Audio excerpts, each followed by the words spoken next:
So I will introduce our speakers very briefly, limiting myself just to name an institution, as is the long-held convention of the 19B series. So our speakers are Marina Bykova of North Carolina State University and Lina Steiner of the University of Bonn, who will be presenting the recently published Palgrave Handbook of Russian Thought, which they edited together with Michael Forster. Then we will have three собеседники today, and they are Eakin of the University of Chicago, Caryl Emerson of Princeton University, and Mikhail Epstein of Emory University. So our first speaker is Marina Bykova, and so I hand the floor to you. Thank you, Bella, and thank you everybody for coming, and obviously thank you for organizing and for coordinating this event. So we really appreciate everything what the Jordan Center has done for us, and we appreciate all the participants coming to this event. I will limit my presentation to really maybe 7-10 minutes or so. I will just talk very briefly about the book that we're presenting here. So I hope that everybody was able to see it. It's not so easy to see it in my screen here, I think. But this is probably Lina can show, because I am using so Lina is showing now the book that we are presenting here. So this is the Palgrave Handbook of Russian Thought. So while the question of Russia's intellectual identity continues to be at the center of scholarly debates, Russian philosophy and scholarly thought still remain largely unknown to the Anglophone reader, who continues to harbor suspicions regarding the authenticity of Russian ideas and their relevance for contemporary intellectual and political debates. This concerns not only the Soviet period, though, that is usually portrayed as lacking any creativity and original thought. The 19th century, too, is often presented as the age of the apprenticeship, when Russian thinkers were said to merely imitate or even mimic their European masters, especially Germans. This largely ungrounded ungrounded prejudices pose a number of challenges that we, the co-editors or editors of this book, and also the contributors, try to address with our volume. We saw our main goal in presenting the Russian philosophical and intellectual traditions in all their depth, shedding light on their interconnections with literature, politics, and the arts. As everyone familiar with the field would agree, the Russian tradition is very, very complex and difficult to navigate, and not only for novices, even for those who are well grounded in the tradition, it's really very difficult to understand the complexity of the relationships, ideas, and so on. Thus, we wanted to help the reader negotiate this vast and unusually multifaceted terrain without neglecting the peculiarities of its ever-changing philosophical and intellectual context. Our volume covers a specific period in the intellectual history of Russia from the late 18th century to the dissolution of the Soviet Union and beyond, that is roughly from the inception of a distinctly Russian philosophical tradition to the reawakening of philosophical reflection in the post-Soviet period. This is the most intense and complex period in Russia's history that witnessed the emergence of original philosophical ideas and thinkers who made an impact on intellectual, cultural, and political history of both Russia and the world. Not conceived as a sort of an encyclopedic history of modern Russian philosophy and culture, our collection provides a thorough overview of the Russian intellectual tradition. It introduces the reader to some of the most exciting figures within this tradition, both well and less known to the Western scholars. Recognizing the importance of placing the key figures, philosophical movements, and circles in Russia into the context familiar to Western readers, the volume also includes a substantial introduction that sketches out both the historical and the philosophical backgrounds necessary for understanding the development of Russian thought, thus helping to conceptualize the discussions presented in individual chapters. By putting together this volume, we saw our goal in offering a series of well-researched, comprehensive, and comprehensible discussions that together provide a reliable, accessible, and considered account of Russian philosophical thought from the 18th century up to the beginning of the post-Soviet period based on the best results of contemporary scholarship. To be sure, in a collection that emphasizes the development of philosophical thought in Russia, it is impossible to do justice to the entire Russian intellectual tradition, which is enormously rich and extensive. Thus, some fascinating figures regretfully remain beyond the scope of our book, but I think we managed to minimize such gaps. We editors feel fortunate to be able to work with an exceptional group of contributors, which include a good mix of Western and Russian top names. Internationally recognized scholars, they represent a variety of schools and traditions in study of Russian philosophy and thought.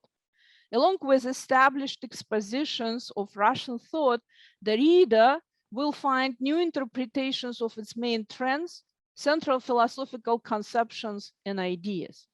In addition to scholarly discussions of the important peculiarities of the Russian intellectual development in the 18th and 19th century, the volume also provides a new material and critical insights about the philosophical and cultural landscape of the Soviet period, as well as still preliminary reflections on the philosophical and intellectual undertakings in the post-Soviet Russia.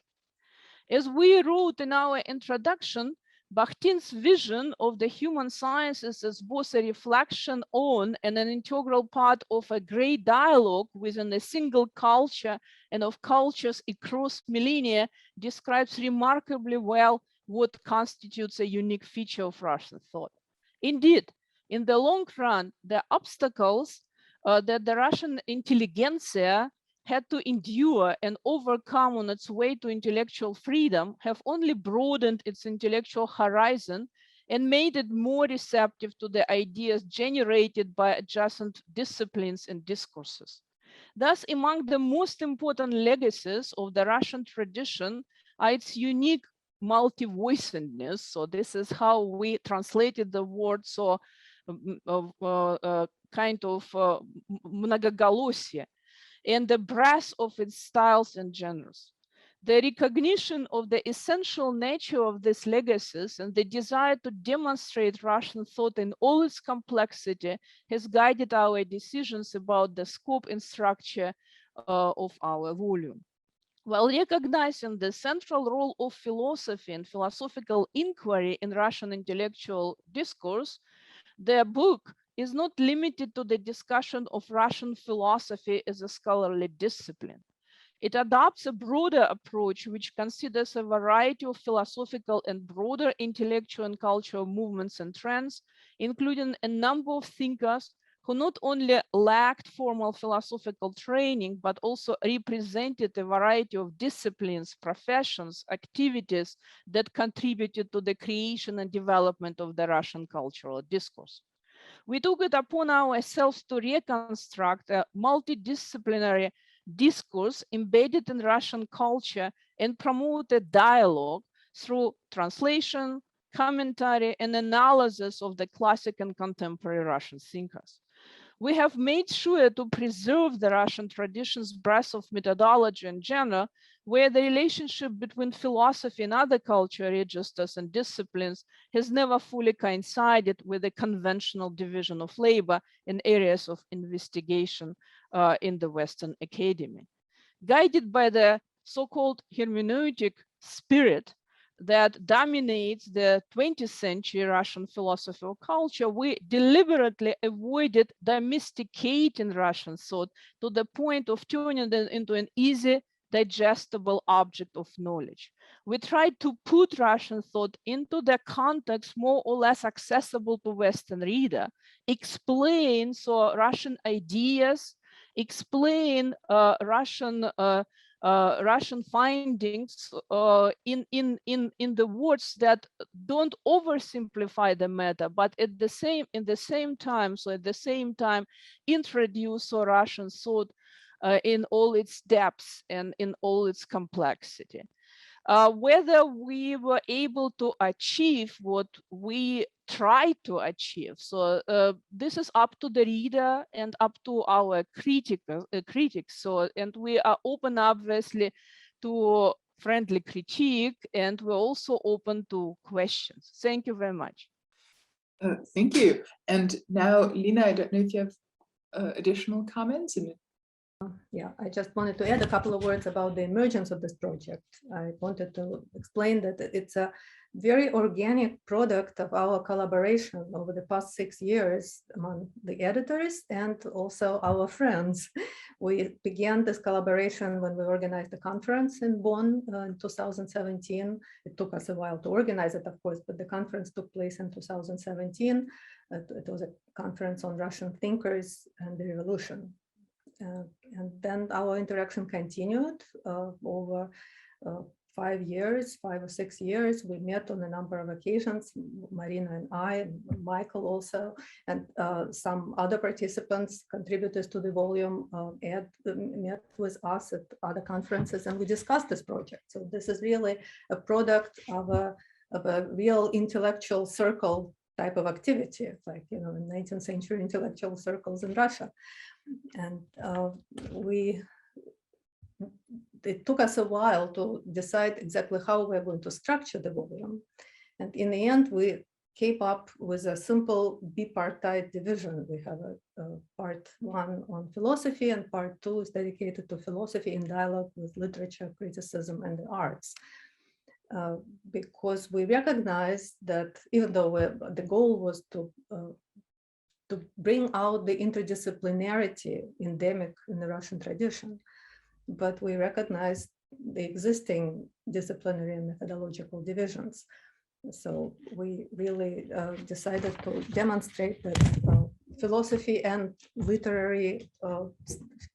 philosophy and literature are certainly very distinct domains, which at the same time the boundary between which is not impervious. We really thought of philosophy and literature as 2 semiospheres, if I may draw on Yuri Lotman's famous metaphor.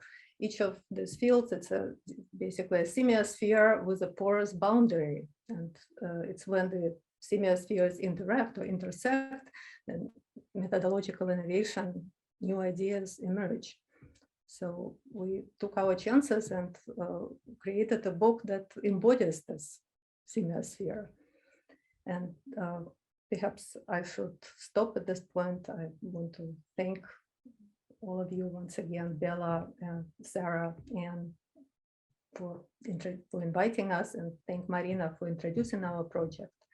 And we will be happy to tell you more if you have more questions about how the book emerged. And we're very eager to receive your criticism.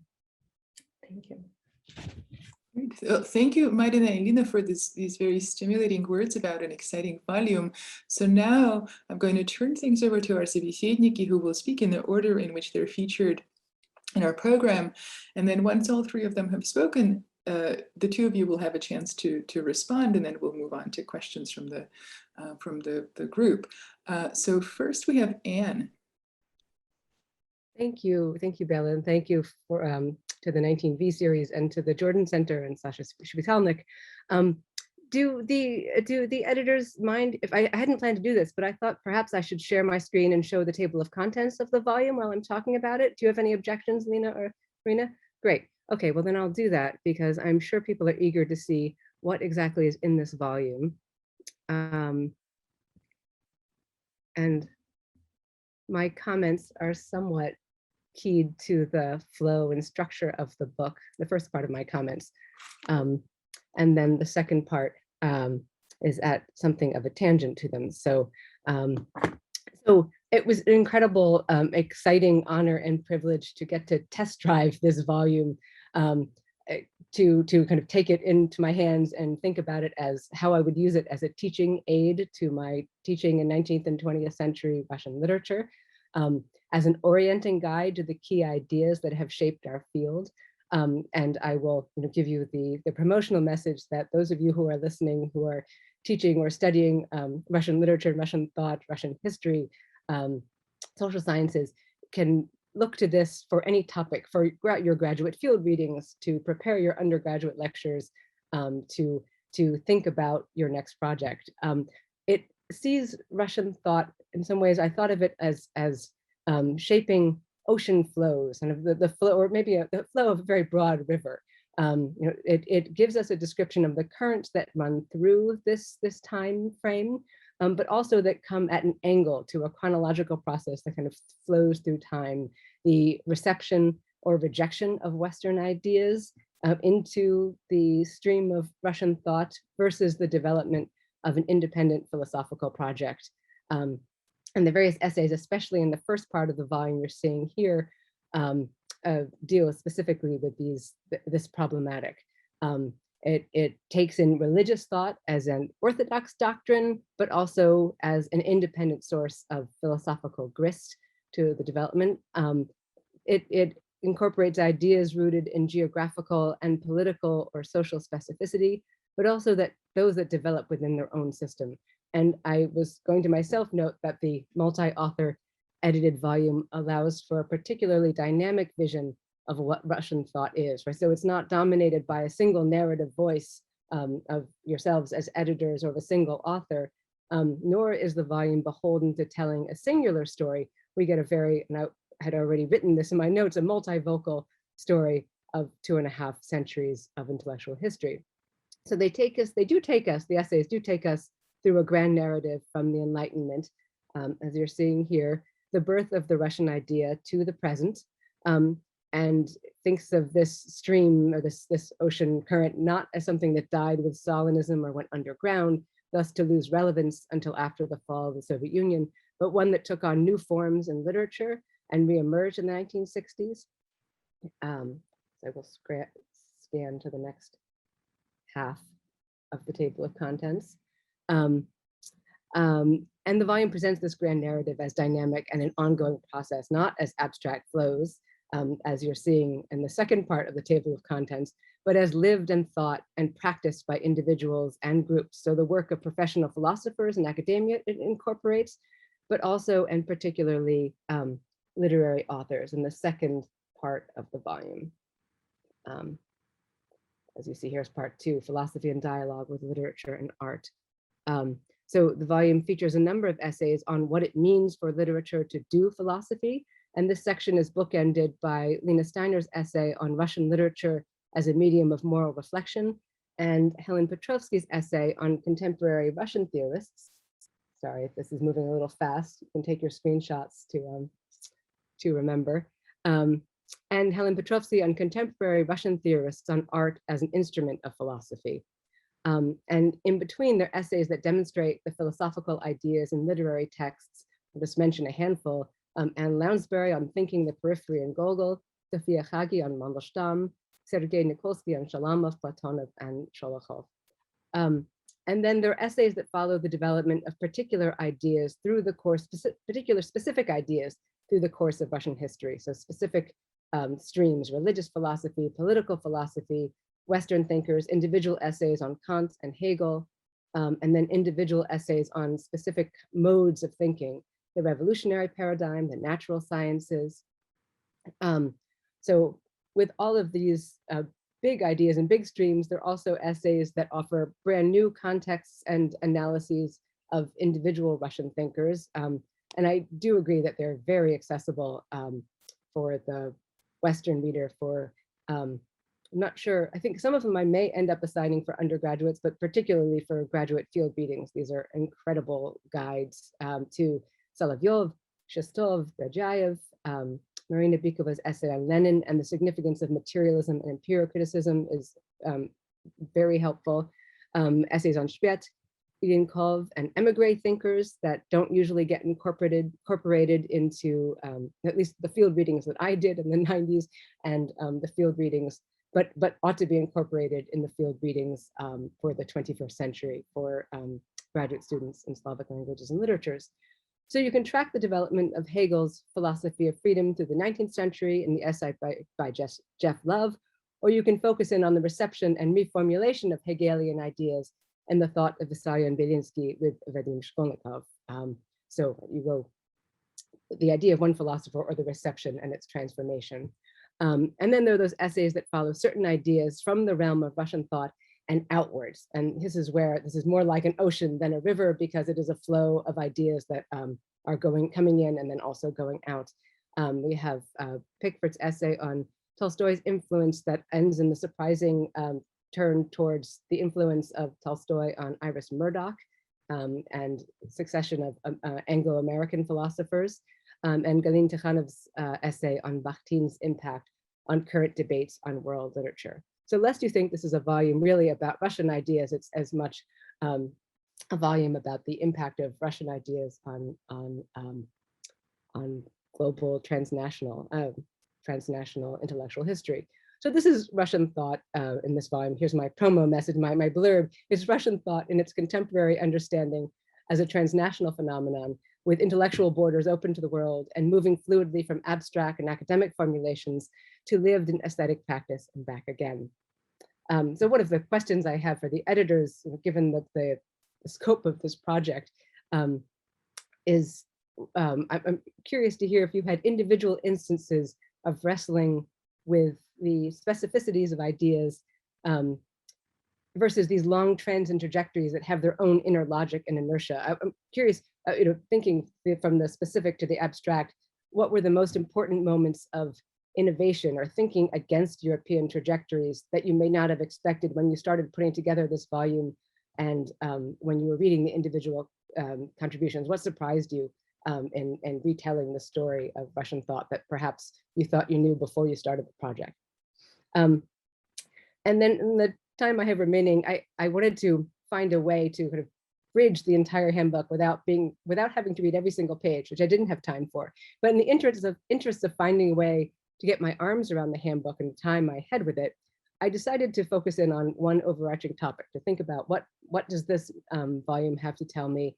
And I thought a way to cut it down would be to focus in on the question of gender in the history of Russian thought, and particularly the zhensky vopros as an operative category in Russian intellectual history. Now, if I had been really short of time, and here in the spirit of friendly criticism, I could have focused on the impact of individual women on Russian thought.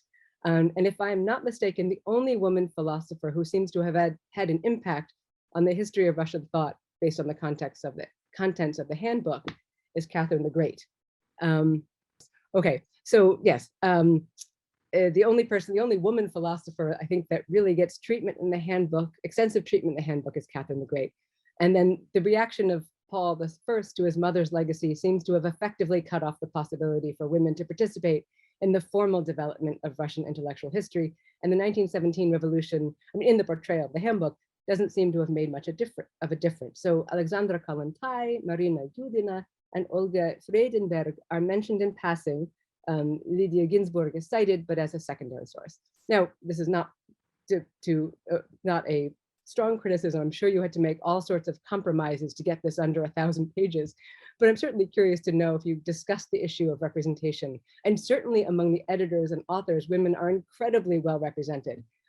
So I wonder if you made special efforts in that regard, or if this reflects the field contributors. Now, if we look instead for moments in the handbook where the notion of gender and particularly the woman question come to the fore, we're better rewarded. There's the key contribution of Catherine the Great in a Marker's essay, and her robust incorporation of religious authority and Orthodox thought into the Nakaz, and that contribution is revisited in an essay by Alexei Karamurza on the emigre Ilya Fandeminsky, known as Bulgakov. Catherine's dialogue with Diderot on the question of girls' education is here.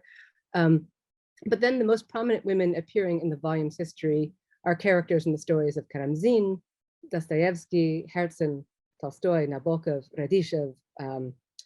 But if we open our net even wider, then we find gendered ideas in the history of Russian thought.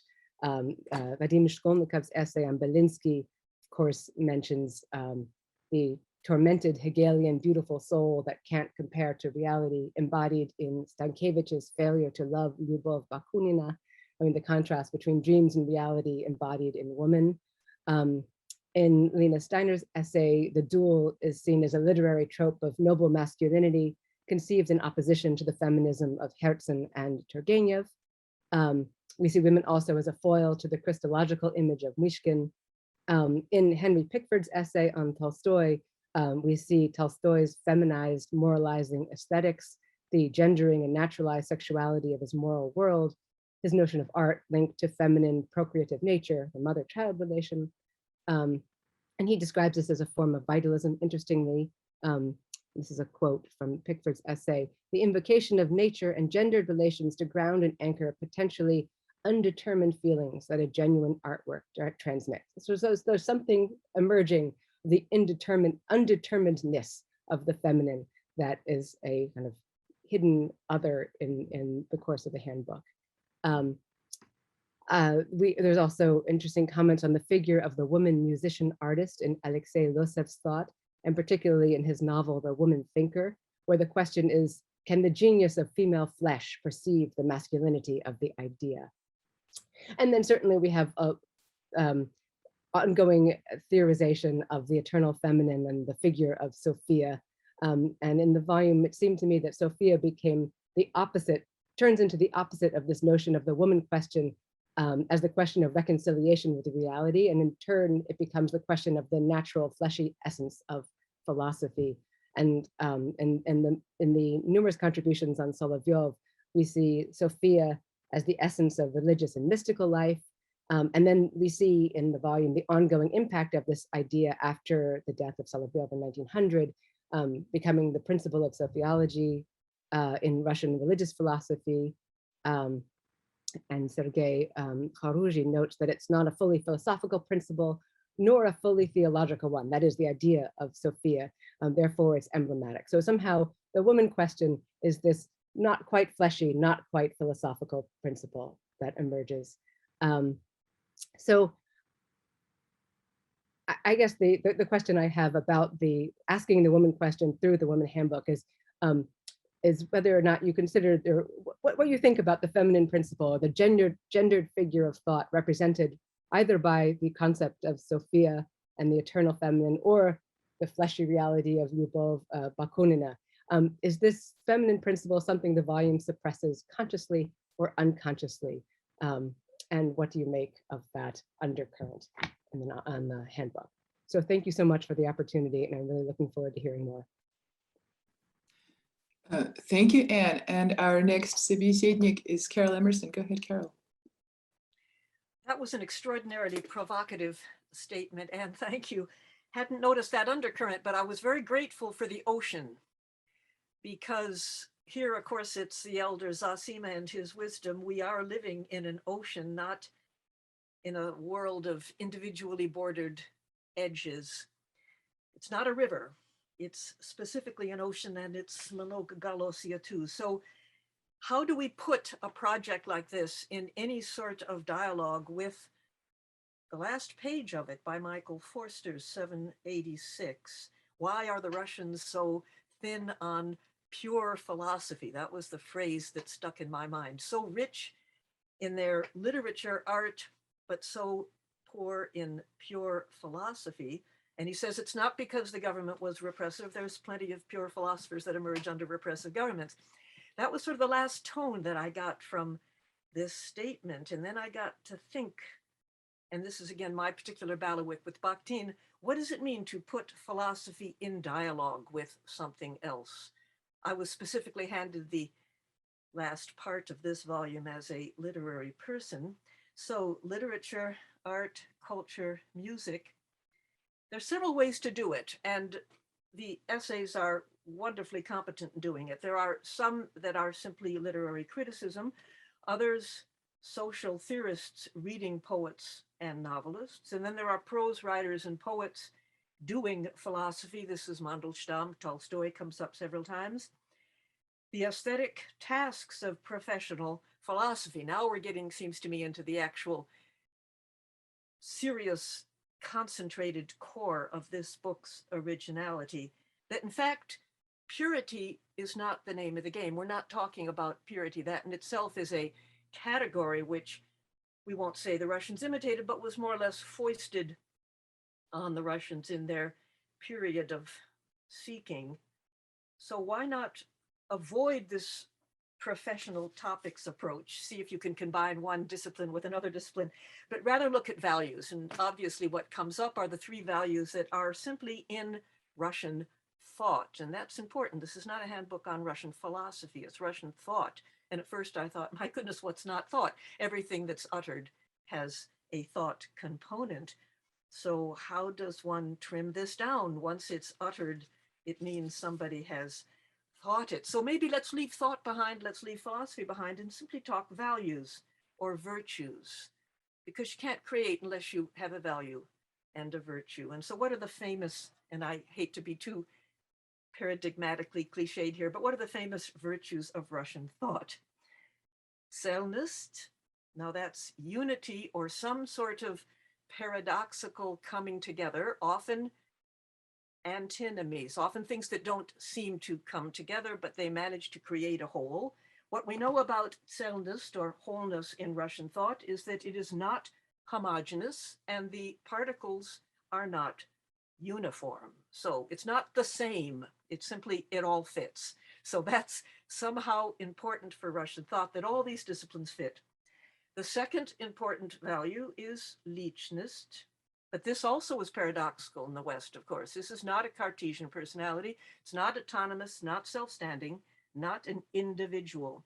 And we have wonderful essays that address this topic of an individual with responsible borders that nevertheless is not a Cartesian autonomous self. And the final virtue after celnost and richness is organicness, this organicity. What's that even mean, organic? People are so tired of hearing of the soil, things growing, things being buried in the earth. It all sounds terribly folkloric, but rather archaic. And what I think organicity means, things grow, they suffer, they are sensible in the sense of sensate, they feel, but they never wholly die. This is an idea that was very precious to Mikhail. There's been a huge resistance to the void in Russian thought. It doesn't exist at all, of course, in Russian Orthodox thought. There's, by definition, no void. The cosmos is populated. If you don't see somebody out there, that person sees you. So you are in the middle of something that you belong to. So it's not existentialism. It's not a sort of paralyzed aloneness where you have to begin everything with your own dynamic source principle. None of that applies. So these two or three actually, celnost, richness, and then organicness is embracing the first two. These were the ones I looked for. And I'll just end my comments with one particular, to my mind, successful presentation of philosophy in dialogue with literary wisdom. And that is Nikolsky on Sholokhov, Platonov, and Shalamov. Now, what he does is he claims, and this is a pretty bold claim, that one can't really do philosophy of history in anything but concrete way. You've got to do a history of concrete public consciousness. And that has to involve different genres. And the three genres that he involves are the epic Sholokhov, the phantasmagoric Platonov, and the witness Shalamov. There are three different ways of becoming concrete. There are three different philosophies of aesthetics, and they attach to three constants in Russian political philosophy: empire, autocracy, and the last one is the killer, of course, propertylessness. You don't even own your own body. Forget that you don't own your own ownings or belongings. So to me, this was a model example of a very broad topic that was brought to focus on values, which I think we can claim are permanent constants, recurring constants in Russian philosophical thought, and yet you don't lose at all a sense of the concrete author or of the concrete fictive character. I'd like to leave one question only, and it's much simpler than Anne's question, but it's one that I think Mikhail Epstein will be able to answer. He's been wonderful on these topics for a half a century. Every philosophy of history is to some extent, several of your entries suggest, to some extent projective. That is, you can't think backwards without forming some sort of idea of what's forward, futuristic. Epstein, again, is wonderful in making these cycles, and he claims you're never going to entirely get out of them. So I'd like to ask the editors that question at the end. Is every philosophy of history really projective, moving in the forward direction? And if so, is there a way out? And do you wish for a way out? Wonderful. Thank you, Caryl. Our next speaker is, our next собеседник is Mikhail Epstein. So please go ahead, Mikhail. Okay, thank you very much. I am enormously grateful to the authors and editors of this wonderful volume that by the very scale and diversity of its contributions, this book is the best testimony to Russian thought as a vital part of the world's philosophical heritage. If I would give a title to my short presentation or talk, I would call it "Why Russian Philosophy is So Important and So Dangerous." Because if we want to attract real attention of the Western audience, Western intelligentsia, to what are the achievements of Russian thought, we shouldn't hide from them that it is very, very dangerous. And that's what I would like to discuss with you. As Marina Bykova said, the academic community in the West tends to be suspicious of the very phenomenon of Russian philosophy, at best categorizing it as ideology or общественная мысль, social thought. But what is philosophy? There is no simple and universal definition, and many thinkers consider it impossible to formulate one. The most credible attempt seems to be nominalistic reference. Philosophy is that which Plato and Aristotle, Kant and Hegel engaged in. Whitehead, I would like to cite him, said in his Process and Reality, the safest general characterization of the European philosophical tradition is that it consists of a series of footnotes to Plato. European philosophy is a series of footnotes to Plato, unquote. If so, Russian thought must be viewed as an important, essential part of the Western philosophical heritage, since it provides perhaps the most elaborate set of footnotes to Plato's most mature and comprehensive dialogues, the Republic and the Laws. Questions of political philosophy and social ethics, of individuals' relationship to the state, of wisdom and power, all these are central to Russian philosophy, as we witness in this most valuable volume, and exemplifies continuing relevance to the Western tradition. Moreover, the very status of ideas in Russian philosophy mirrors Plato's vision of them as ontological and political entities, laws or ideal principles, as distinct from mere epistemological units or tools of cognition. The Platonic tendency to integrate philosophical and political teachings and to implement them practically culminated in 20th century Russia. In discussing Russian philosophy, especially of the Soviet period, we must inevitably consider the practical reality of holistic Platonic conceptions within the final outcome of the Soviet idiocracy, in which philosophy was called upon to rule the Republic as the supreme authority.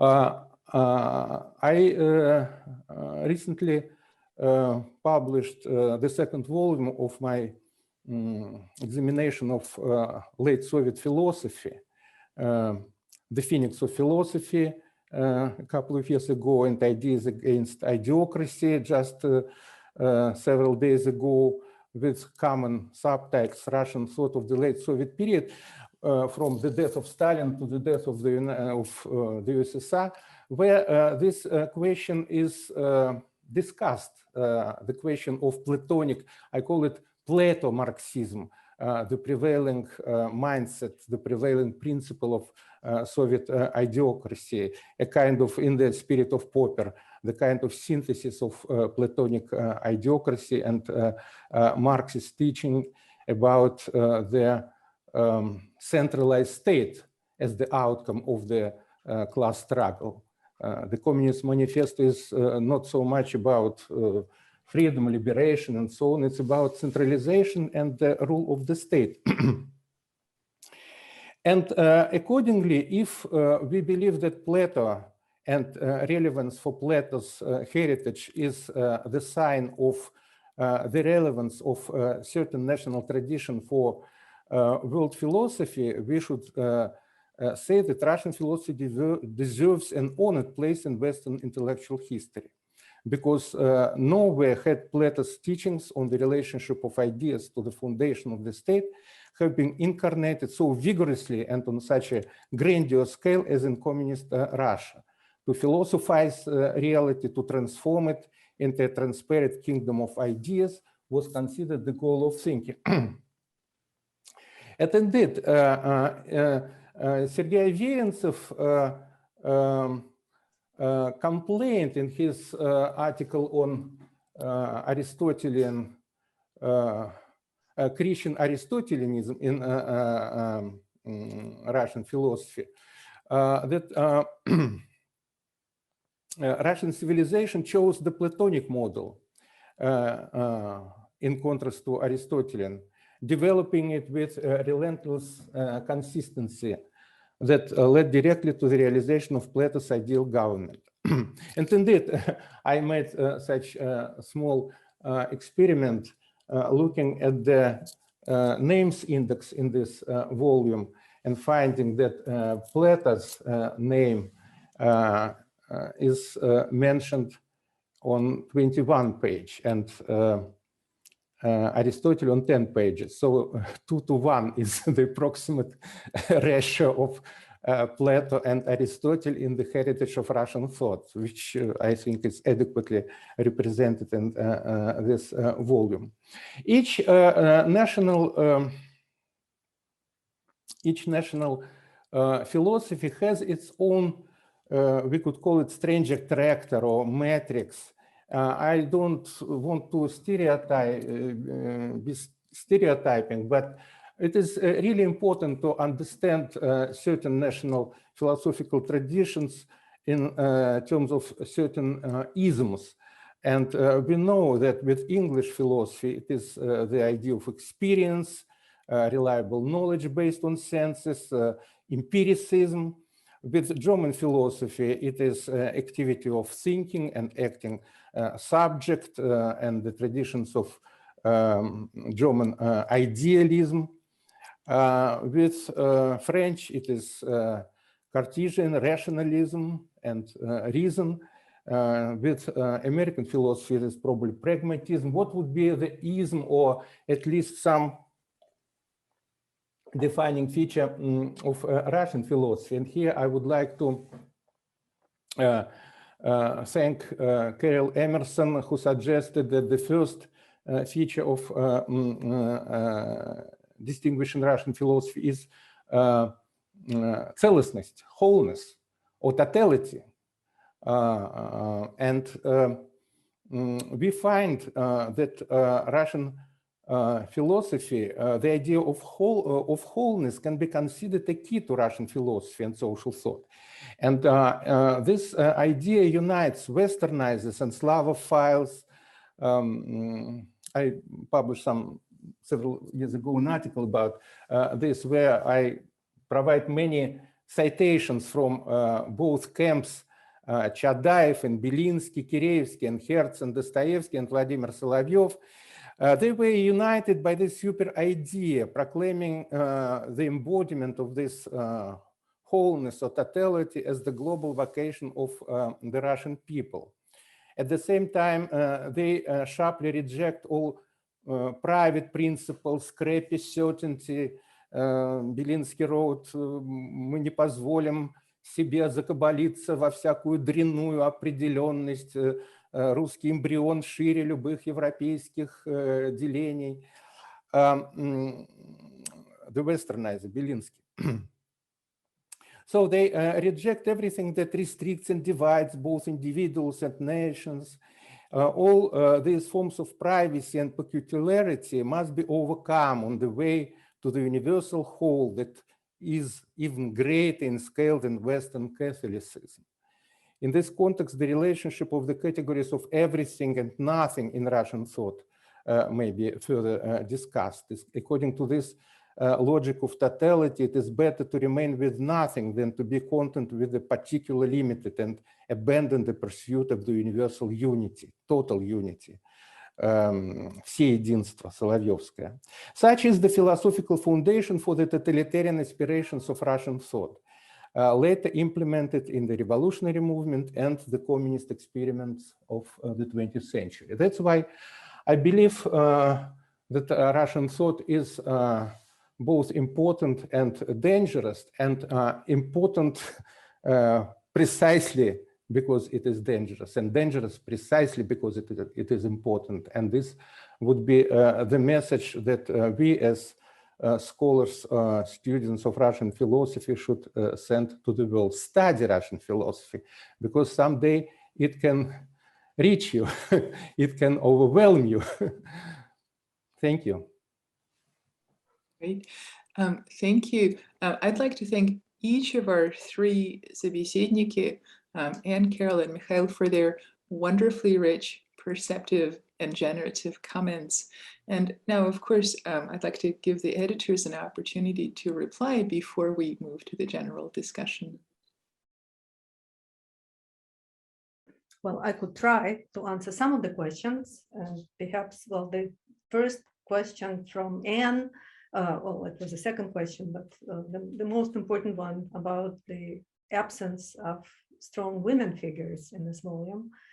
We are aware of this. This is, in fact, a lacuna that we couldn't fill on time, because there are several lacunas. There are several essays that we would have liked to have, but because we had to deal with the deadlines, we just did not manage to solicit all the articles we would like to have, and we did not manage to get all the articles we did solicit. So this was not, we were not blind to the fact that women are underrepresented in this volume. And we are quite aware that, of course, in the 19th century, it's hard to speak about women philosophers in Russia, but there were women intellectuals, Sofia Kovalevskaya, wonderful female writers. We could have had an essay on female intellectuals in the 19th century. And of course, in the 20th century, there are very important women thinkers. But yeah, this is in fact one of the flaws of the volume, and I admit it. At least that's how I see it. Marina, I don't know if you want to add something on this question. Or... So first, thank you very much to all three critics, so собеседник, right? So really, so as Bella said, so very, very rich comments and notes and something to think about. So especially we want to continue kind of work toward presentation of Russian thought to the Western reader. I will take it to heart some criticism, and Anne is correct about gender issues. So to be honest with you, I can say that that wasn't kind of on our mind, so to say, so at that point. So we never thought of, you know, so being politically correct in American kind of way and presenting so genders in equal way. One thing to consider here, and Lina already mentioned it, so that obviously the 19th century so wouldn't present us with good examples so of women philosophers. I would even add that probably only the 20th, so the second half of the 20th century, this is where we have so really so great women philosophers, so great women intellectuals. What we could do, obviously, now I'm thinking kind of back in retrospective, right? What we could do, so like Lina mentioned, so we could obviously introduce Russian intellectuals, and one that comes to mind, so this is obviously Ekaterina Dashkova. So this is the name that probably we so supposed to introduce or at least talk about her, especially since she had so really very direct relationship to the academia, Russian academia, and she was also one of the kind of first, not only in Russia but also worldwide, so worldwide female who was able so to hold this government positions or government post. This is something that we obviously missed as an opportunity, but we will keep it in mind. Well, once in the introduction, at least. Yes. So we mentioned the name at least, but one thing to mention, so, and this is probably relevant to our discussion, next year, so in Moscow, and again, so in Moscow, I say in Moscow, but in fact online, there will be a conference, international conference on women in philosophy, organized partly by Вышка, so Высшая школа экономики, and partly so by Alisa de Blasio. So this is going to be exactly the discussion that you and so talking about, and I'm really very grateful that you brought it to our attention. Now about the gaps or lacunes, so to say, right? So, and about the kind of original project, I can be honest with you. Originally, we thought about so really the handbook on Russian philosophy per se. And then we realized that we cannot talk like Caryl said, right? So what is that? So philosophy doesn't exist in vacuum. And especially if we discuss Russia. So Russian intellectual tradition is so rich, and it includes not only philosophy per se as a discipline, right? But it also includes so literature, art, religious beliefs, thoughts, right? So social, political thoughts, and much more. So we obviously couldn't cover everything, but at least so we tried so to introduce some ideas and show that this is like a mosaic. So this is like a puzzle that we have to put together, right? So to connect the dots in order for our reader to understand the complexity of the discourse, intellectual discourse, and the intellectual tradition.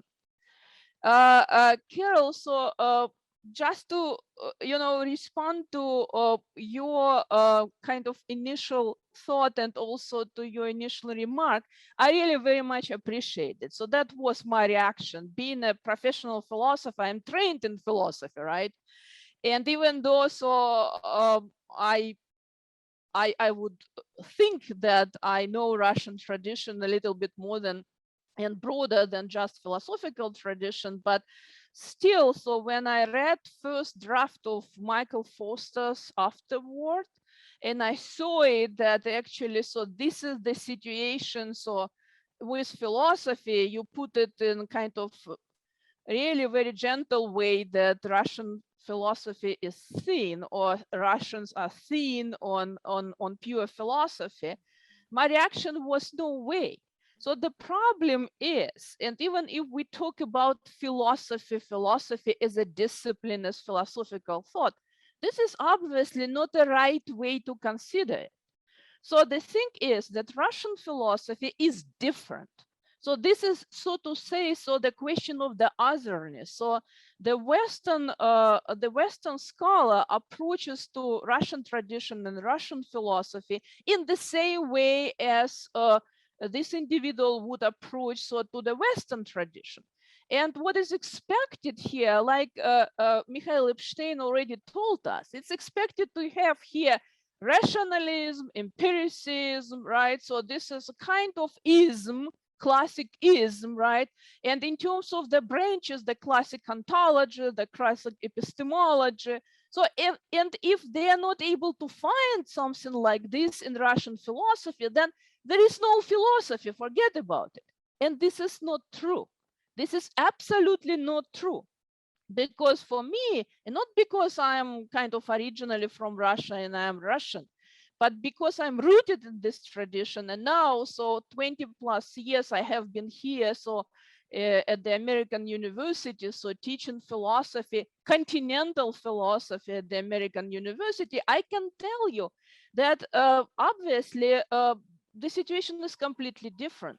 So there is such phenomena as Russian philosophy, but this Russian philosophy has to be approached from absolutely different perspective.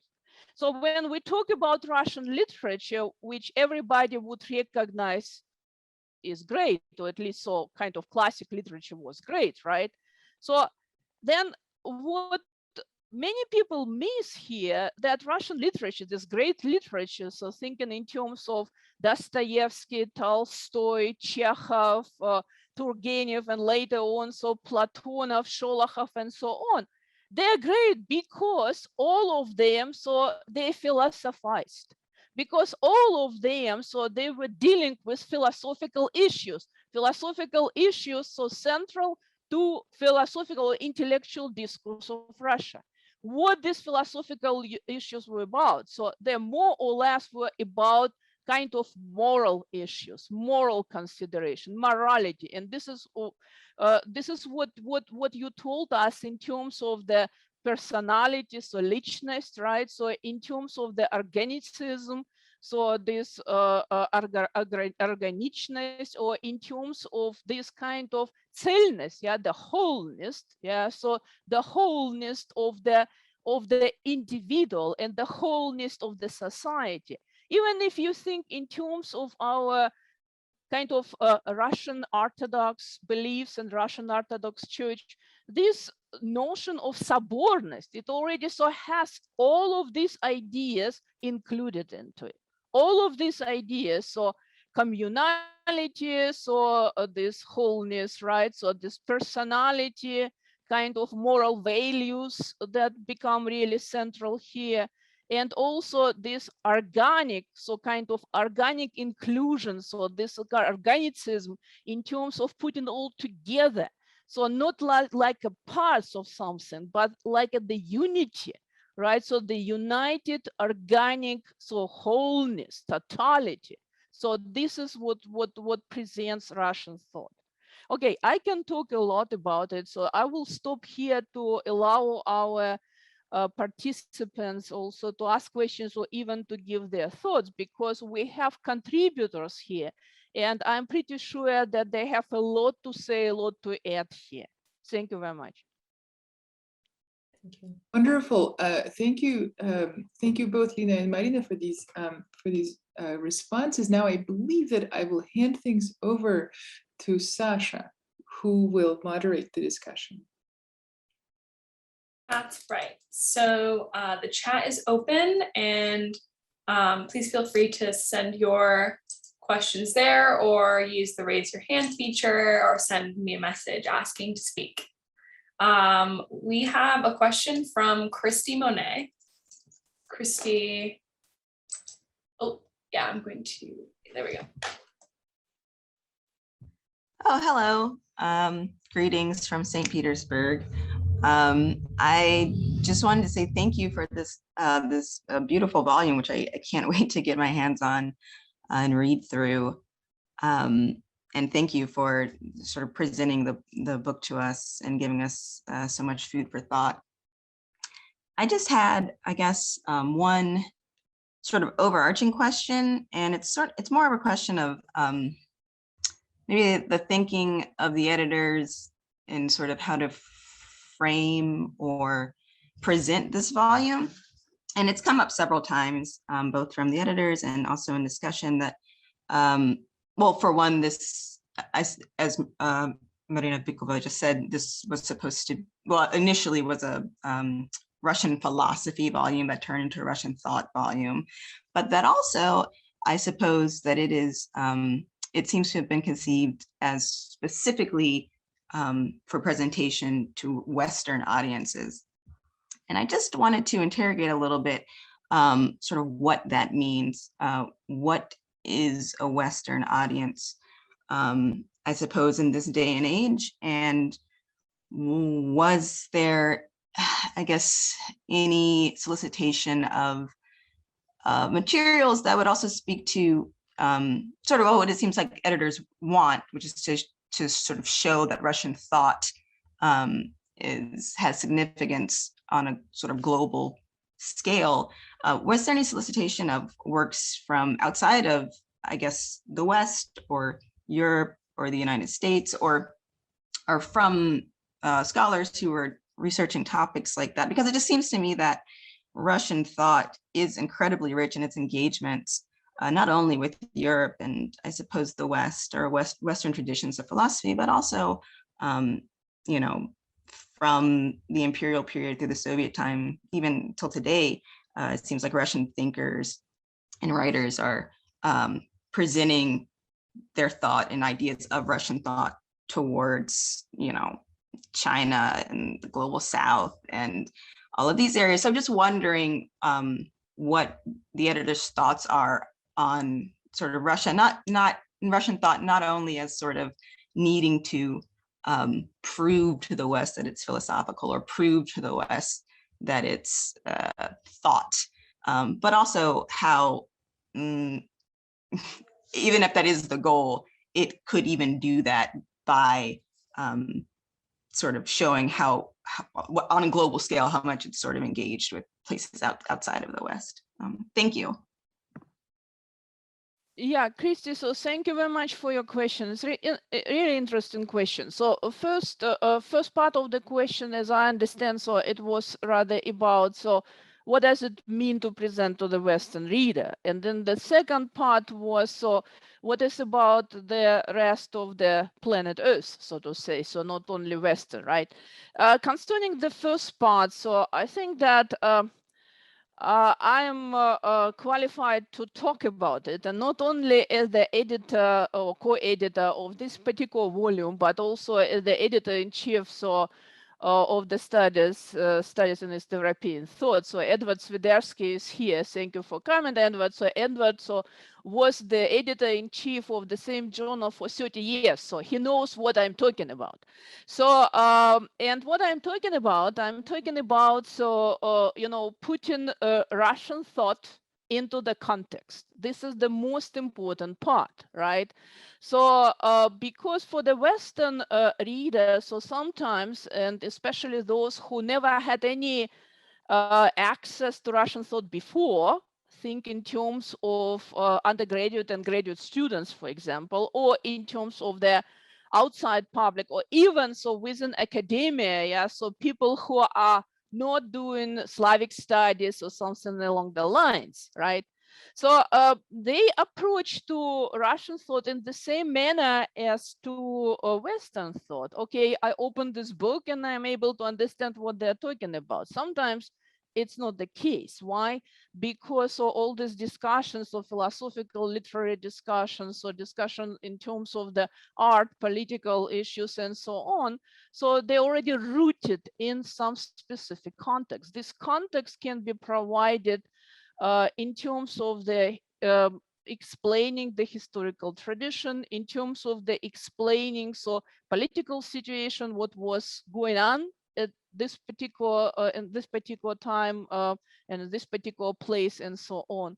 But another thing, and this is also important, that Russian style of writing, so Russian style of academic work is absolutely different than Western style. And those who had exposure to Russian work in original language, so probably understand at once what I'm talking about, because here in the West, so people are used to this such a kind of so research papers that you open it and you hook up immediately, because the author immediately tells you what it's about, what to expect, so what you're going to do. In Russian tradition, so a research paper is written so in completely different manner and different way. This is like a telling the story and letting the reader to figure out what is going on and letting the reader to put it into the broader context, so to say. I'm not trying to say that one is good and another one is bad. So this is just different styles, different approaches, different manner. So I would say that Russian style is more essayistic style, like an essay writing, so philosophical essay. And the Western style, especially American style, is more kind of scientific writing. So this is my premises, this is my conclusion, so to say, right? So this is something that we had to overcome by working on this volume, obviously. I'm not saying that we try to eliminate the differences. We wanted our Russian contributors to be able to speak in their own voices. But we tried also kind of to adjust it in some way. And this adjustment wasn't kind of work on the papers themselves or chapters themselves, even though some editorial work was done, but more or less providing the conceptual context, right? So, and this is what we tried to do by writing an introduction, so by explaining what we are doing and how we are doing, how we're approaching to this or another issue, and so on. In terms of the rest of the world, it's a good question. This is perfect question, especially if we think in terms of China and some Asian part of the world, right? I know that some of our Chinese colleagues, so they grew interested in this volume because right now they also try to introduce teaching in English. And some of them emailed me asking so whether they could use it for teaching purposes. And I said, sure, you can. There are some issues here, though. Obviously, we tried to make this book kind of generally accessible to everybody, not only to the Western reader, but also to the Eastern reader, if you'd like, so Asians or part of the world. But they still look at Russian tradition, at least some of our Chinese colleagues, through the Marxist tradition, and they're trying to put it into this channel, which is obviously something that we wanted to overcome. I'm not saying that we ignored Marxism or we tried so to say that Marxism is wrong or something like this. So obviously we recognize some values of Marxism and impact, so and also contributions that also during the Soviet period our thinkers made and very important contribution. We talk also about so-called creative Marxism. This is completely different story. And many of you familiar, obviously, with big names or something like Mirab Mamardashvili, Valtilyenkov, Shedrovitsky, and some others. But we will obviously try, at least so in the way how we can do it. Yeah, so the means that are accessible to us, also to make this book accessible and available to our colleagues in China, Indonesia, Japan. I think that they should be able to read it. It's not only kind of unique, even though so we talk about Western reader, the Western reader. So it's not kind of Western. Probably it would be better to say so kind of international reader, right? So not only Russian but international. But you are absolutely right, Christy, that it was written for the international audience, not Russian audience. Thanks. And we have a question from Joseph Bradley. I'm going to ask you to unmute. Okay, can you hear me? Yes. So I kind of formulated a question when I saw the title of the presentation. And the question was, what's really distinctive, what's Russian about Russian thought? And I see in a way that's already kind of been answered, or certainly addressed by several of the commentators. But it strikes me that if this volume had come out maybe 2 generations ago, during the Cold War, when there was a perceived big difference between the West and Russia, that the editors would have posed the question and definitely tried to answer the question, what is distinctive about Russian thought? Or what's Russian about Russian thought? But since then, we've had globalization, we've had interconnectedness, we've had transnational. And in the academy, no particular national tradition is thought of as exceptional anymore. We're all variations of many global and common features. So I'm wondering how the editors of this volume, if you want to leave your readers with the idea that there really is something Russian about Russian thought, or do you want to leave the readers with the idea that there are, what stands out most are the interconnections between Russian thought and thought in other countries? Yeah, well, that's a very interesting question. It's a very topical question because, of course, we think of ourselves, the editors, we think of ourselves as sort of cosmopolitans now. We are of Russian origin, at least Marina and I were both of Russian origin, but we worked and lived in Europe and the United States, and we are naturalized American citizens, both of us. So obviously there's no patriotic bias in this book.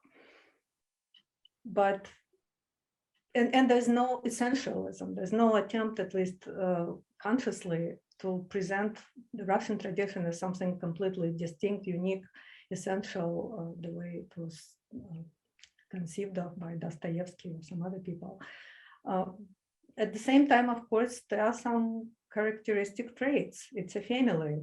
Russian thinkers over several generations functioned as clusters of families, circles, traditions that were interconnected.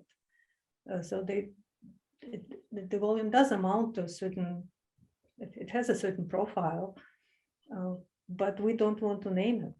At least I would not want to put any mask, any name on Lichina. I want readers of different generations, readers coming from different backgrounds, different nationalities, encountering this book in English, which is, of course, the Latin of our days. I would like them to make their own decision. If I may, I would like to say a few words. So in addition, thank you, Lina. So it's really so kind of good approach, and I appreciate the question, because question is indeed very important question, and I read it a little bit differently so than Lina, because so from the philosophical perspective there is an issue here, and the issue is the following. So until now, we don't have any consensus, right? So about kind of what Russian philosophy is, right?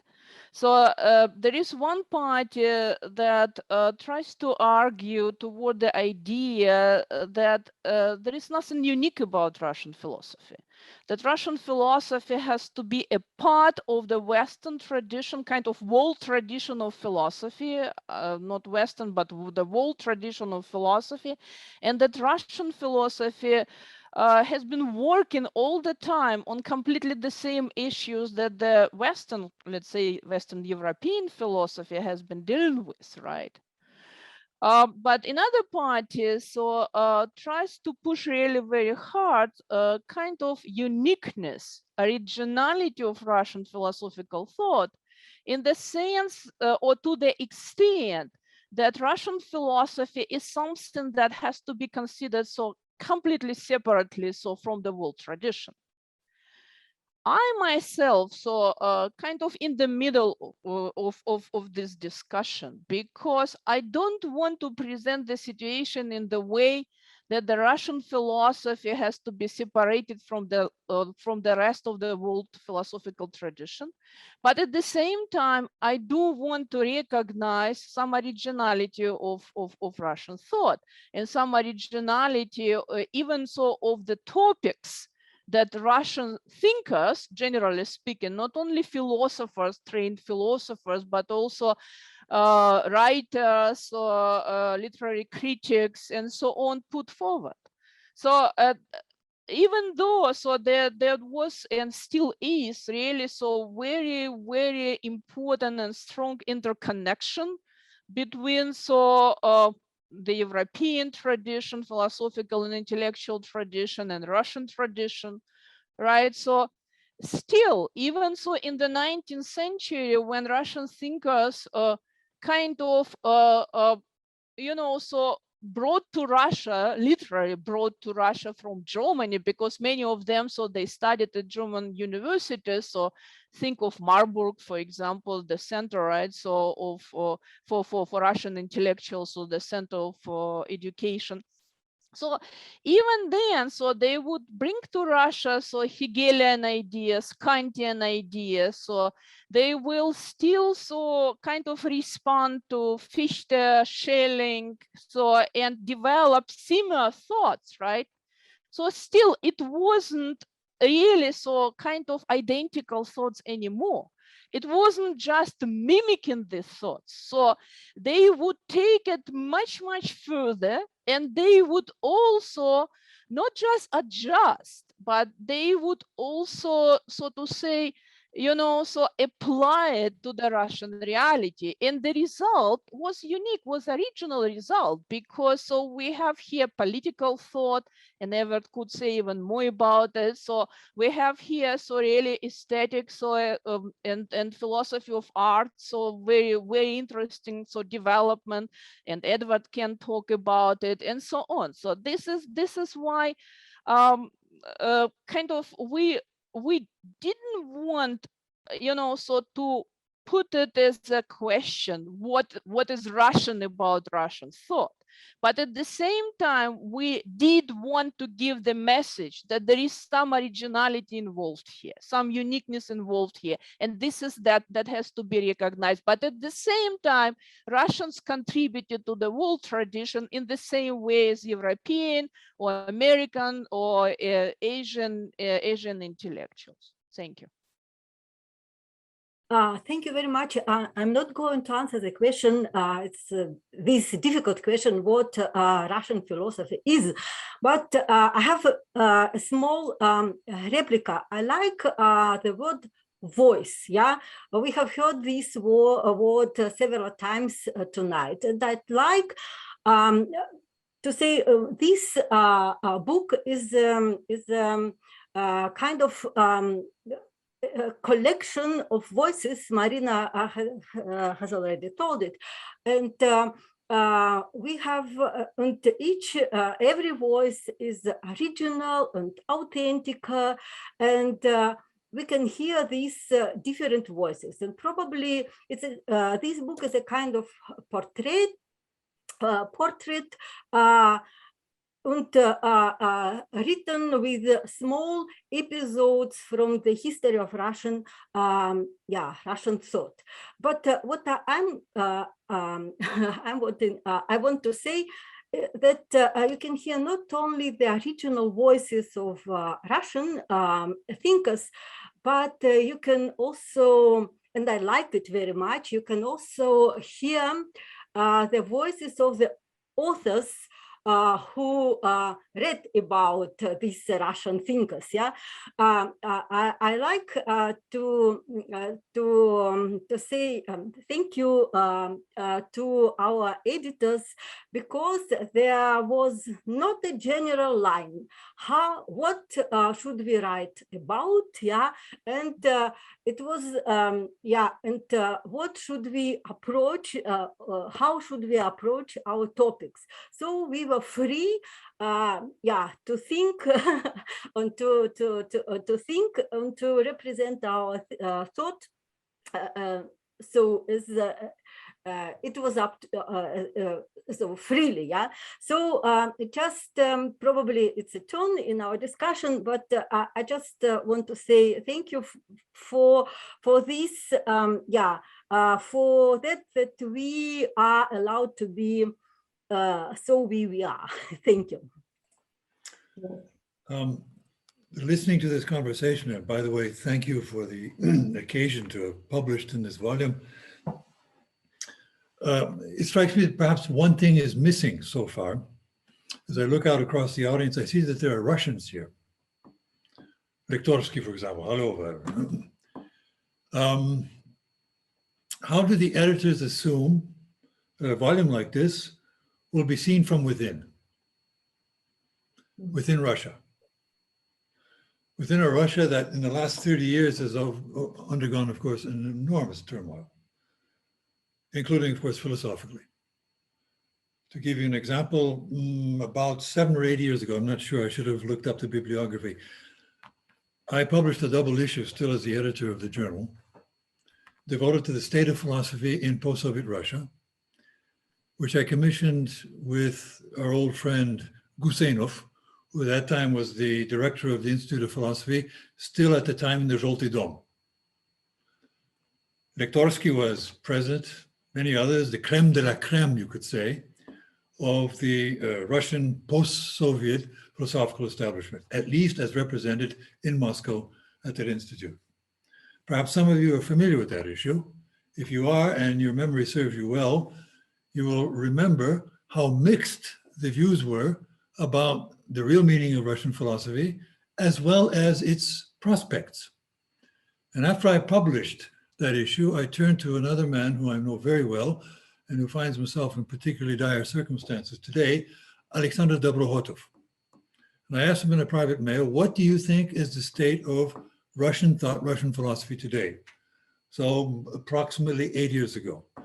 And he answered me in the following way. He said, no one in Russia today needs philosophy. Punkt. And he had a lot to say, in particular, about teaching methods, about the interaction between teachers and students within the different universities, citing in particular examples from Moscow. I won't go on in this vein. I think you see what I'm trying to get at.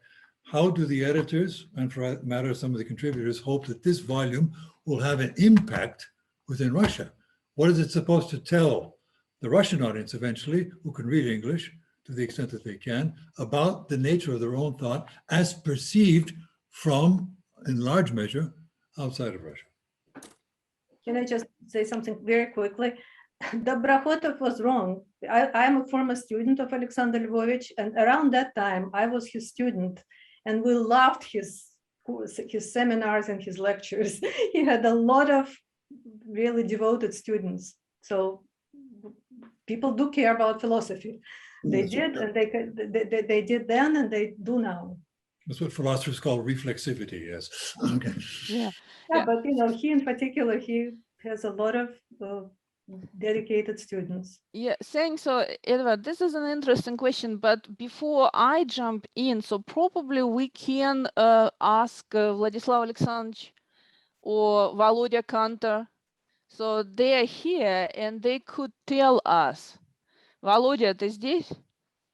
То есть, Владислав Александрович, может, вы скажете действительно, как вообще это видится изнутри? Вы можете о нашей книге сказать тоже. Да, как мне лучше говорить, по-русски, по-английски? Да, можете по-русски. Да, давайте по-русски. It's okay, yeah, so Russian is fine, yeah? Да, я могу по-английски, но, может быть, по-русски мне легче будет. Я хочу сказать, что, по-моему, то, что вот сделали редактор этой книжки, это, конечно, большое достижение. Вообще такой книжки не было до сих пор, да? Книжка, изданная на английском языке, речь идет о русской мысли, в которой философия играла важную, центральную, может быть, роль на протяжении такого большого промежутка времени. Такого я не знаю.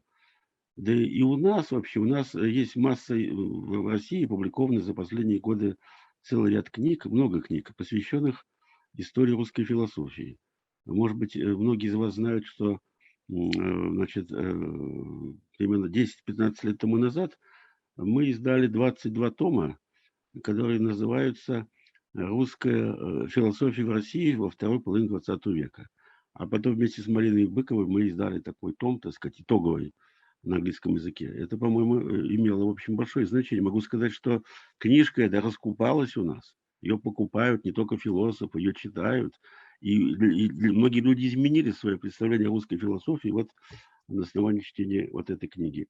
Сейчас Борис Исаевич Пуженин, он тоже один из авторов этой книги, но я здесь его не вижу, он, значит, редактирует другую серию большую, называется «Русская философия первой половины 20 века». И там вышло, если не ошибаюсь, около 30 томов уже. То есть тома посвящены отдельным философам. И, в общем, я считаю, что мы по-новому стали понимать и русскую философию 20 века, и русскую философию в целом.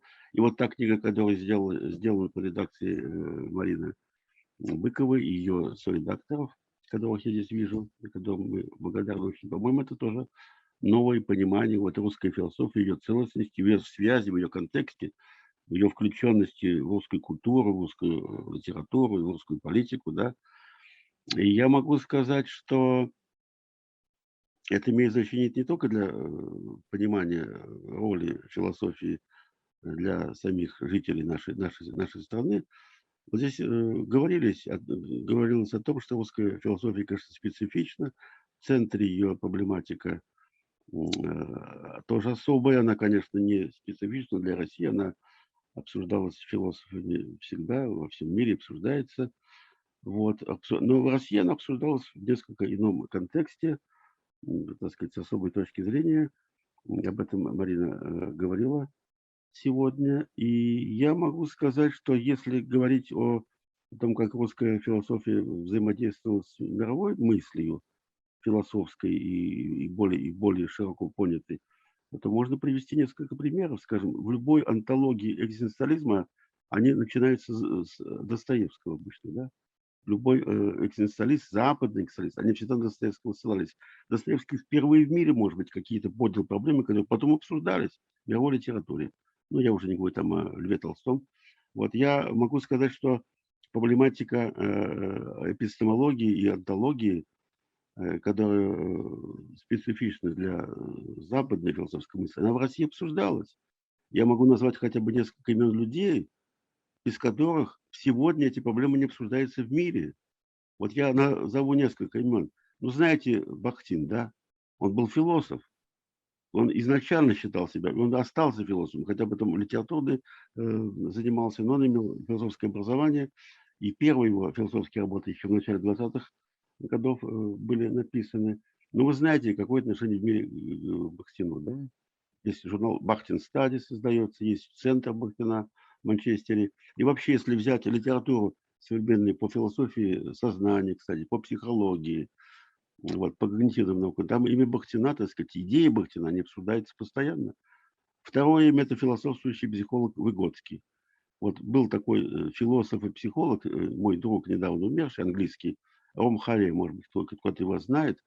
Он однажды написал, что всю историю мировой психологии можно разделить на два периода: до Выгодского и после Выгодского. Но на Выгодского ссылаются все сегодня. Если возьмете работу по когнитивным наукам, по философии сознания, там почти каждый второй автор ссылается на Выгодского и на Бахтина многие. То есть это все вошло и входит в мировую культуру, в мировую науку, в мировую философию, конечно. Поэтому взаимодействие такое сильнейшее есть. Вот. И тут говорилось о том, что вот эта вот идея целостности, как такая специфическая особенность русской философии, ну, дорогие друзья, конечно, идея целостности. Но если взять мировую философию, идея целостности, по-моему, одна из основных проблем мировой философии. Философия всегда пыталась понять мир человека в его целостности, да? Не в изолированности, не в отдельности, а в целостности, во включенности, так сказать, более широкое целое. Это проблема для узкой философии, для мировой философии. И вот я хочу обратить внимание на то, что если мы говорим, так сказать, о целостности, понимании человека в русской философии, то нужно понять и другое, что эта целостность русскими философами, самыми выдающимися русскими философами, она всегда понималась в соотношении со свободой человеческой. Ну, Бердяев, скажем. Бердяев – это философ свободы, да. Проблема свободы – это центральная проблема. Но просто и у Бахтина тоже, но просто автономия и свобода личности всегда понималась в ее взаимодействии с другими. Вот центральная проблема Бахтина – это проблема диалога «я» и «другой». И то, что Бахтин об этом писал, это, конечно, великолепно. Я, между прочим, читаю лекции по философии. У меня есть студенты, вот речь идет о том, насколько молодежь заинтересована в философии. Я преподаю, я даже декан философского факультета в Российском университете гуманитарных наук уже несколько лет. Студентов, как ни странно вам покажется, студентов с каждым годом все больше и больше поступает на философский факультет в России, в этих сложных условиях, в которых мы живем. Я веду занятия, студенты старше, у меня пишут курсовые работы, дипломные работы, в аспирантуру поступают. И вот мы когда обсуждали проблему «я» в эпистемологии философии сознания, вот в прошлом году, да, студентам дают читать тексты западные, там Сартера, там еще кого-то, да, Харе того же, и дают читать Бахтина. И студенты, когда узнают и Сартера, и других, читают Бахтина, они удивляются, неужели Бахтин в 21 году писал то, что к чему только сейчас начинает подходить мировая философская мысль. То есть вот такая вот вещь. Значит, русская философия, конечно, весьма специфичная, и ситуация была весьма особая, и она и во многом не похожа на западную философию, к которой мы привыкли. Но с другой-то стороны, те проблемы, которые были подняты, иногда впервые даже, они никуда не исчезли, не остались, понимаете, те подходы, которые были разработаны в западной философии, в русской философии, вернее, они, по-моему, сейчас как-то воспринимаются все больше и больше, я могу и другие имена называть, и поэтому русская философия часть мировой философии, конечно, особая часть, но она не изолированно существует, как вот Марина хорошо сказала, правильно, она включена, так сказать, в тот контекст, те проблемы, которые обсуждали и обсуждаются, а иногда какие-то проблемы были впервые поставлены в такой острой форме, и которые сейчас тоже начинают обсуждаться уже во всем мире. Поэтому я считаю, что русская философия должна взаимодействовать с западной философией, она взаимодействует. Могу сказать, что наши студенты молодые, они знают языки, они читают по-английски, по-французски, знают западных авторов, американскую философию, французскую философию, немецкую. Это правда, это так. Вот, но одновременно мы, конечно, и используем те традиции, которые были наработаны у нас. Я могу сказать, что вот тут назывались некоторые имена, скажем, те люди, которые работали в поздние советские годы в нашей философии. Вот я называли тут Ильенкова, Мардашвили, Щедровицкого. Могу сказать, что этих людей уже нет в живых, они умерли. Но ученики их до сих пор работают, там собираются чтения. Школа Щедровицкого существует, активно развивается. В Мардашвили обсуждается постоянно его идеи, чтение устраивается. Ильенкова ежегодно, ленковские чтения, издаем книжки, сейчас издаем собрание сочинений Ленкова. Могу сказать, что молодежь, молодое поколение читает эти вещи с удовольствием, они знают и западную литературу. Но то, что вот они читают наших авторов, для них это уже очень интересно. Я могу сказать, что когда вот стали выходить эти тома, о которых я сказал, философия России второй половины 20 века, вот, то для многих молодых людей это было. Они ко мне подходили, говорят, что это некоторое открытие нашей собственной философии. Потому что одно время казалось, что у нас в России философии не было, быть не могло, ничего хорошего там интересного нельзя найти. Но это не так. Вот. И так что сейчас происходит для нас самих открытие нашей философии. И та книжка, которую вот издали по редакции Марины и ее друзей, которых я здесь вижу, вот это, по-моему, большое событие не только для западного читателя, но и для русского читателя тоже. Эта книжка на английском языке существует, но многие у нас по-английски читают, не многие, большинство. Вот, если бы ее на русский язык перевели, по-моему, было бы замечательно просто. Поэтому я поздравляю. Поздравляю Спасибо, редакторов, Александрович. поздравляю авторов. Это событие для нашей философии, но и для философского сообщества международного тоже, я думаю. Спасибо, спасибо большое, Владислав Александрович. Sasha, if you could please unmute Владимир Канта. То есть, и если можно, Юля, можешь сказать тоже что-нибудь? Почему? Why I'm asking three of them? Because they represent different institution of higher education in Russia, right? So Yulia is from MGU, so Lomonosov University. Volodya is Vышки, high whatever, so high universities of economics. And Vladislav Alexandrovich is from the Institute of Philosophy. So it's really very representative, so to say. Спасибо, Марина. Спасибо, коллеги. Могу говорить, наконец. Sorry. Я думаю, что Владислав Александрович сказал основные вещи по поводу состояния русской философии. Но существенно другое еще я бы добавил, поскольку все время говорят, Россия, а были ли там философы? Лекторский назвал имена философов. А Достоевский философ? Извините, а Платон философ? Философ. Да, и Платон философ. Он также и писатель. Платон великий философ и великий писатель. Диалоги Платона – это что такое? Это литература великая. Так что в этом смысле русская мысль развивается вполне в контексте мировой культуры. Если вы вспомните Камю и философа, и писателя, он говорил, хочешь быть философом, пиши романы. А про русскую литературу Лев Шестов говорил, что это и есть русская философия, русская литература. И Достоевский, и Толстой, и Чехов, и так далее. Можно перечислить много имен, и каждый из них требует реального подхода, философского подхода к этим текстам. Более того, я напомню, коллеги, наверное, знают, что даже русские поэты, типа Мандельштама и Пастернака, они же кончали или учились, по крайней мере, в немецких университетах. Тот же Мандельштам учился в Хайдельберге. И это все не случайно. Уровень литературы и поэзии русской, он был вообще на мощной философской подкладке. Возьмите любое стихотворение Мандельштама. Это, в общем, маленькое философское эссе, строго говоря. Про Пастернака я не говорю. И это... Там то же самое. И это очень важно. Что же касается советского периода, здесь добавить к тому, что говорил Владислав Александрович, мне, собственно, нечего.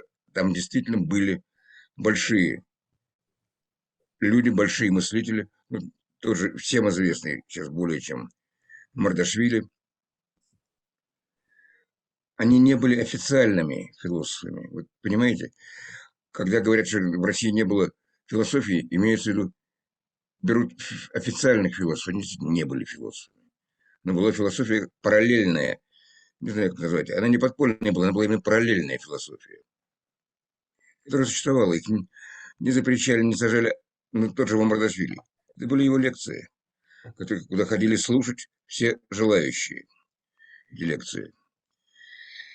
И он не входил в философский истеблишмент, но он создавал философию. Поэтому, да, извините, я не сказал, что главное, что надо было начать. Спасибо Марине и ее коллегам за этот фантастический сборник. Потому что, это подарок людям, занимающимся русской философией. Я читаю курс, вышки курс русской философии. Могу сказать, что всегда было интересно, у меня ощущение, что последний год или два студенты начинают говорить, а чем же мы хуже западных? Мы тоже, оказывается, умеем мыслить. Когда они говорят, спасибо вам, вы открыли нам русскую мысль, неофициальную русскую мысль. Я ничего не открывал, я просто рассказывал о том, что есть. Но настолько привыкли, я прошу прощения у западных коллег, читать западные тексты, считать, что там последнее слово истины, когда вдруг выясняется, что в русской мысли тоже было нечто и не менее значительное, студенты удивляются, как так? У нас? Да, у нас было это. У меня был такой странный эпизод в моей жизни, давний уже. Я жил в Германии, и так получилось, что попал католический монастырь, там предоставили жилье, и столовался вместе с немецкой профессурой. И меня спрашивают: простите, профессор, а чем вы занимаетесь? Я говорю: русской философией. А кто это? Спросили они с удивлением. Я называю имена, как мне казалось, существеннее, там, Соловьев, Чадаев и прочее. В глазах полное изумление. Я говорю: Достоевский. О, Достоевский величайший философ, говорят у меня немцы. Для них Достоевский философ. Для нас он писатель и философ. А для них прежде всего философ. И это очень характерно. Ну, вы помните, как писали немцы, что не ставили, Гадамер писал, что есть Христос и есть Достоевский. Две ряда положенных фигуры. Вот. Вот это нам не надо... Понимаете, как говорил Пушкин, мы гибнем от неуважения себя. Вот надо, при том, что мы уважаем и любим западную мысль, надо уважать свою мысль и уважать свою культуру. И говорить с Западом, ну, по возможности, на равных. На это русская мысль вполне способна. Марин, спасибо еще раз за сборник. Он потрясающий, конечно. Это огромное дело. Спасибо, коллеги. Так, могу говорить. Могу говорить, меня слышно, да? Да. Ну, я тезисно, вот, потому что я думаю, что мы все-таки уже начинаем немножечко толочь воду в ступе, поэтому я буду говорить о современности. Во-первых, это том для меня, как человек, занимающийся довольно узкой проблематикой персонализма в России, то вот такой более широкий обзор, немножечко шоры с меня снимает. Вот, и я вижу, что кроме персонализма в России были еще другие направления, и есть много людей, которые работают по различным направлениям. За это вот спасибо этому сборнику. Во-вторых, я хочу сказать, что, конечно же, вот специфика русской философии во многом складывалась из того, что в России не хотели себя или были не в состоянии, скажем, тягаться с западной философией, и это привело к тому, что начинали искать что-то особенное. Это вот два таких, может быть, пункта. И возвращаясь к тому, что говорил Владимир Карлович, действительно складывается такое впечатление, что да, вот вы выступили, вы говорили про Корсавина, но а что можно почитать, да, Корсавина? Что есть на английском, что есть на немецком языках? И тут, оказывается, сказать особо нечего. Вот таких переводов, кроме, скажем, Соловьева, ни в англоязычной, ни в континентальной литературе по большей части нет, чтобы можно было людей обратить. Поэтому они нас знают только из вот наших выступлений. Это второй пункт. И третий пункт, который я замечаю вот в исследованиях по русской философии, что мы, когда встречаемся, мы не говорим друг с другом о том, что мы говорим, а мы говорим о русской философии. И таким образом у нас нет диалога. Каждый выступил со своим о ком-то. Вот. И сегодня я тоже не слышу никаких замечаний к текстам. Понимаете, диалога нет. Диалог начинается тогда, когда мы рефлектируем по поводу того, что говорят коллеги вот на различные темы. Этого диалога нет в России, мы друг друга не читаем, на друг друга не ссылаемся, самое главное, понимаете? Мы не ссылаемся друг на друга, ни на европейских, ни на не на американских исследователей, и все сборники, которые выходят, они все, вот опять же, каждый говорит что-то о своем, не рефлектирует о коллегах-современниках, что делается сейчас на современном вот пространстве. Это вот и последняя мысль, о которой хотела сказать, что, в принципе, у нас, конечно же, есть женщины в философии. В 96-м году прошлого века Ванчугов выпустил книгу «Женщины философии», конец 19-20 века. И его основная часть была посвящена женщинам философии в России. И женщины философии в России, я уже начну говорить и о Пьяме Павловне Гайденко, и о Нелле Васильевне Матрошиловой, и эту вот как бы этот ряд можно продолжить, Тамара Борисовна Длугач. Это те женщины философии, которые сказали свое слово, на которых нельзя обойти, если вы занимаетесь философией в России. Вот, это раз. И последняя мысль, что все-таки я сейчас занимаюсь тем, чтобы тему персонализма, которую я знаю, и вычленить современных мне авторов, которые занимаются, у которого есть своя позиция на персонализм. То есть есть персонализм в России, есть авторы, которые до сих пор имеют свой взгляд на персонализм, развивают персонализм. И здесь вот я называю имена известного Сергея Сергеевича Харужева. Тут у меня есть оговорка, потому что Харужий сам себя считает основателем синергийной антропологии, а не персонализма. И это, конечно, разница. Вот. Я говорю о Сергее Михайловиче Половинкине, Альберте Васильевиче Соболеве и Викторе Павловиче Визгине, как современных персоналистах в России. И вот хочу, конечно, о них написать, чтобы было ясно, что мы не занимаемся только историей философии. Ну вот все, что я хотела сказать. Спасибо всем за тоже принятие участия в таком сборнике. Yes, okay, thank you. I'll speak in English and I'll be brief. There are many things that I would like to comment on, and also I would like to express my gratitude for being here today and being part of this wonderful book, which is very important also for teaching. And it's about teaching that I want to say a few words, nuancing what has been said before, and perhaps going back to the critical remark by Mikhail Epstein about the danger of Russian philosophy. I rarely teach courses on Russian philosophy. I usually teach courses in political philosophy, where I try to use as often as possible Russian authors, Russian thinkers. Also with the idea that if you drop names often enough, people will get curious, and maybe in a generation or three, they will be reading Russian philosophers. That's just kidding. But seriously, I think it's important if we want, and I think we should, if we want to make the Russian philosophical traditions, in the plural, if we want to make them part of something like global philosophy or world philosophy, or make them relevant outside Russia and outside specialist circles, we need to include them in our general philosophy teaching. And that is what occasionally I try to do. And I'll give you one example. The other day, I have been explaining to a number of students I was trying to explain the importance of positive law. Some students are very critical about that. They think it's always oppressive, it's always limiting, etc. And this time, instead of invoking the usual suspect Hegel, I referred to the polemics between Chicherin and Solovyov on the relevance of law.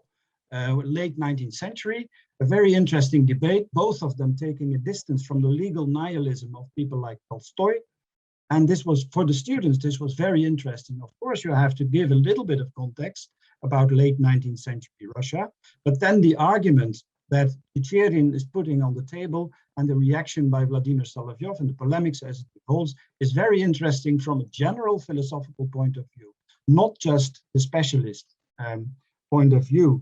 And I think in that sense, and this is where it goes back to what Mikhail was saying, I think that, of course, it's very easy to find dangerous, very dangerous elements in Russian philosophical thought.